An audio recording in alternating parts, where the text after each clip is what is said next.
ورتل القرآن ترتيلا.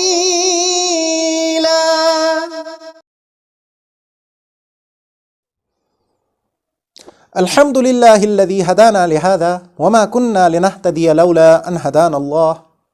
اللهم صل على محمد وعلى آل محمد كما صليت على إبراهيم وبارك على محمد وعلى آل محمد كما باركت على آل إبراهيم في العالمين إنك حميد مجيد. رب اشرح لي صدري ويسر لي أمري واحلل عقدة من لساني يفقه قولي. رب زدني علما وألحقني بالصالحين. Assalam-u-Alaykum wa rahmatullahi wa barakatuh. Welcome to this episode of ورتل القرآن ترتيلا. Hope you are doing great by the grace of Allah and reaping maximum benefits from the Tajweed lessons. If you are new to this channel and watching this Tajweed lesson for the first time, then let me tell you that in this video series, ورتل القرآن ترتيلا, we are learning the rules of recitation of the Holy Qur'an, which is called Tajweed in Arabic. We usually start with a recapitulation of what we learned previously. So, in the last lesson, we learned about al-huroof-ul-sakina, or the non-vowel letters.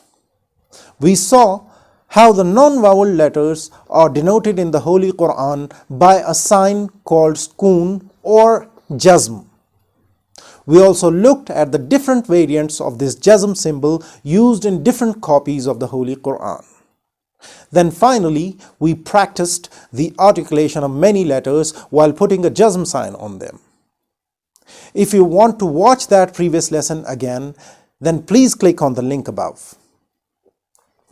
If you remember, we had left out several letters of the Arabic alphabet while practicing the non-vowel letters. Among the letters that we left out were alif, waw and ya. And I promised you that we will learn these three letters in the next lesson. So here we are in the next lesson, and today we will learn everything about alif, waw and ya. These three letters of the Arabic alphabet are very special. You know why? Because they play a prominent role in representing any vowel sound. And when I say any vowel sound, it actually means any vowel sound, including long vowels, diphthongs, and short vowels as well. Now you may argue that short vowel sounds in Arabic, that is a, I, and u, are represented by FATHA, KASRAH, and DAMMAH respectively. That is true. But when we dig deeper into the phonology of FATHA, KASRAH and DAMMAH, we find that a FATHA is equal to a half alif, a KASRAH is equal to a half ya, and a DAMMAH is equal to a half waw. But we can understand this concept of half alif, half a waw, and half ya only once we have thoroughly learned the sounds represented by alif, ya, and waw. So, let's discuss these letters in detail. These three letters, alif, waw, and ya, are the only letters in the Arabic alphabet that represent any, or I should say every vowel sound in Arabic. We have already learned about the short vowels a, I, and u, which are represented by Fatha, Kasrah, and Dammah. But when we elongate each of these short vowels, it becomes a long vowel. Let's understand it with the help of a few examples. Ba plus a fatha makes ba sound. Lam plus a fatha makes la sound. Dal plus a fatha makes da sound. All these sounds with fatha are short, ba, la, da. But if we elongate or stretch these sounds, they will become ba, la, da, right? This means when we elongate the sound of fatha, it becomes a long vowel, which actually happens to be an alif, which is an a sound. In the same way, Ba plus a kasrah is equal to B sound. Lam plus a kasrah is equal to Li sound. Jim plus a kasrah is equal to G sound. Here again, these sounds with kasrah are short, like B, Li, G. But if we stretch these sounds, they would become B, Li, G. This E sound at the end of these syllables is actually a long vowel, which is represented by Ya. Likewise, Ta plus a Dammah is equal to Tu sound. Ra plus a Dammah is equal to Ru sound. Sin plus a Dammah is equal to Su sound. As we saw in the case of Fatha and Kasrah, here also this sound represented by Dammah is a short vowel sound, U.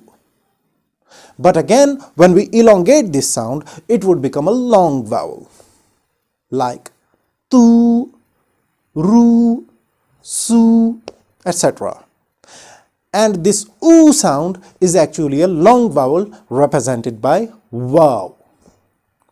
So when we elongate the sound of Fatha, it becomes an Alif. When we elongate the sound of Kasrah, it becomes a Ya. And when we elongate the sound of a Dammah, it becomes a Waw. Right? So we can conveniently say that a Fatha is equal to a half Alif, a Kasrah is equal to a half Ya, and a Dammah is equal to a half Waw. Because when we stretch these three short vowels, they become Alif, Ya, and Waw. And inversely, it also would not be wrong to say that an Alif is equal to 2 Fathas, a Waw is equal to 2 Dammahs, and a Ya is equal to 2 Kasrahs. I hope that makes sense to you. Now let's move forward and see in which situation these three letters behave as long vowels. We have to remember that the letter Alif always behaves as a long vowel. Yes, it is not considered as a consonant in Arabic at all, because when we put any short vowel sign on Alif, it becomes a Hamza, which is actually a consonant. Alif as a long vowel can be pronounced only if it is Sakin, meaning vowelless, and the letter preceding it has a Fatha sign on it. Here when I say Alif should be Sakin, that means it should not have any sign on it at all, not even a Jazm or Sukoon sign, because the way an Alif which has any vowel sign on it is considered Hamza, the same way any Alif which has a Jazm sign written on it is also considered a Hamza. We will learn the pronunciation of such Alif when we learn the pronunciation of Hamza, inshallah. So Alif as a long vowel can be pronounced when it has no sign on it, not even a Jazm sign, and the letter before it has a Fatha. Let's read a few examples from the Nurani Qaida to illustrate it. Hamza Alif Fatha A, Ba Alif Fatha Ba, Ta, Tha, Ja, Ha, Ra, Za, Fa, Na, Ha, Za Alif Fatha Za, Dal Fatha Da, Zada, Kha Alif Fatha Kha, Fa Fatha Fa, Khafa, Taba, Jahada, Ha Alif Fatha Ha, Sin Fatha Sa, Hasa, Ba Fatha Ba, Hasaba. So on and so forth. In order to practice this long vowel A represented by Alif, you have to read this table at least 2 or 3 times. But bear in mind, it has to be a long vowel, like Ba, La, Na, okay? And if you shorten it like Ba, La, Na, it will become a short vowel, which actually will be a Fatha. Now let's move ahead and look at some examples of the long vowels U and E. represented by the letters waw and ya respectively. Unlike alif, which is only used as a long vowel, ya and waw, these two letters are used as long vowels, diphthongs as well as consonants.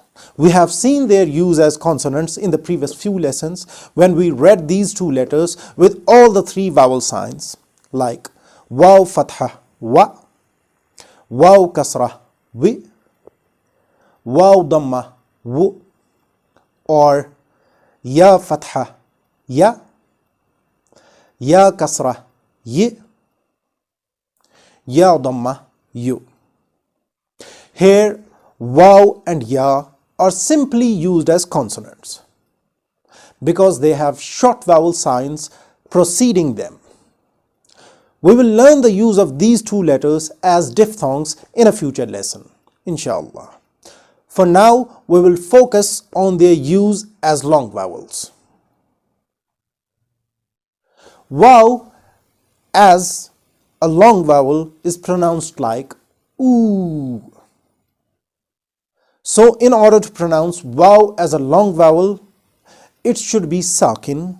That means it should have a jazm sign on it, and the letter before it should have a dammah on it. Let's read a few examples from Nurani Qaida to illustrate the use of waw as the long vowel oo. Hamza waw dammah oo, ba waw dammah bu, ta waw dammah tu, thu, ju, hu, khu, zu, shu, tu, ghu, nu, nun waw dammah nu, ha dammah hu, nu hu, ta waw dammah tu, ra dammah ru, tu ru, tu bu, nuru, qalu. So you should read this table a few times to practice the use of waw as a long vowel. Here also you have to be mindful to keep it long, like bu, ju, su, etc. And if you shorten it like bu, ju, su, it would no longer be a long vowel. It would become a short vowel represented by dammah, right? Now, ya as a long vowel is pronounced like e. Like the other two long vowels, in order to pronounce ya as a long vowel, it should be sakin. That means it should have a jazm sign on it. But the letter before it should have a kasrah on it. Let's read a few examples from Nurani Qaida to illustrate the use of ya as the long vowel e. Hamza ya kasrah e, ba ya kasrah bi, ta ya kasrah ti, thi, ri, shi, ti, ghi, hi, yi, dal ya kasrah di, nun ya kasrah ni, di, ni, fi, hi, hamza fatha a, ra kasrah ri, ari, nun ya kasrah ni, arini, kitabi, ujibu. Now again, you have to read this table at least 2 or 3 times on your own to learn and practice the use of ya as a long vowel. Okay? But here also, you should try and keep it long, like di, ri, shi. And if you shorten it, like di, ri, shi, it would become a short vowel represented by kasrah.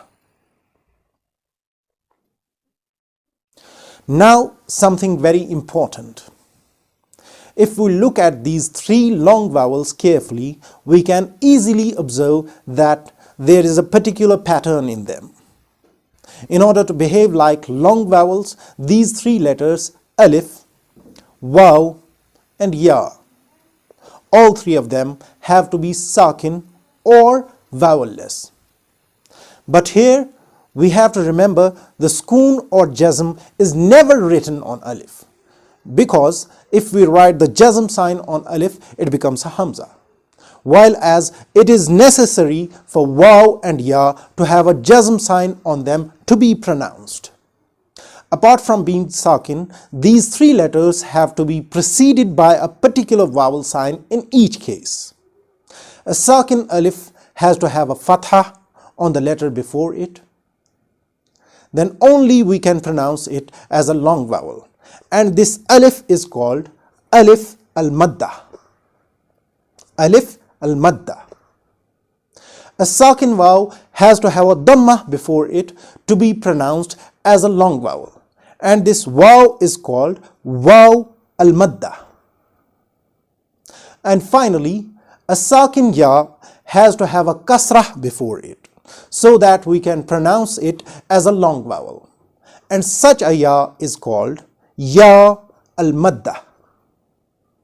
So these three letters, alif maddah, meaning a sakin alif having a fatha before it, ya maddah, meaning a sakin ya having a kasrah before it, and waw maddah, meaning a sakin waw having a dammah before it. All these three together are called HUROOF-ul-MADD الثلاثة, the three mud letters. Why are they called mud letters? The word mud means to elongate or stretch something. It comes from the root word madda yamuddu. As these three letters in the situations mentioned earlier can easily be stretched or elongated, that is why they are called HUROOF-ul-MADD, or the letters of mud, or the letters of elongation, or simply the three long vowels. As I mentioned earlier, these three letters alif, waw, and ya can also be used as diphthongs. But for that, there are a few conditions which we will learn in the next lesson, inshallah. So see you in the next lesson, inshallah. Till then, be safe and have a great time. أقول قولي هذا أستغفر الله لي ولكم ولسائر المسلمين والمسلمات. السلام عليكم ورحمة الله وبركاته.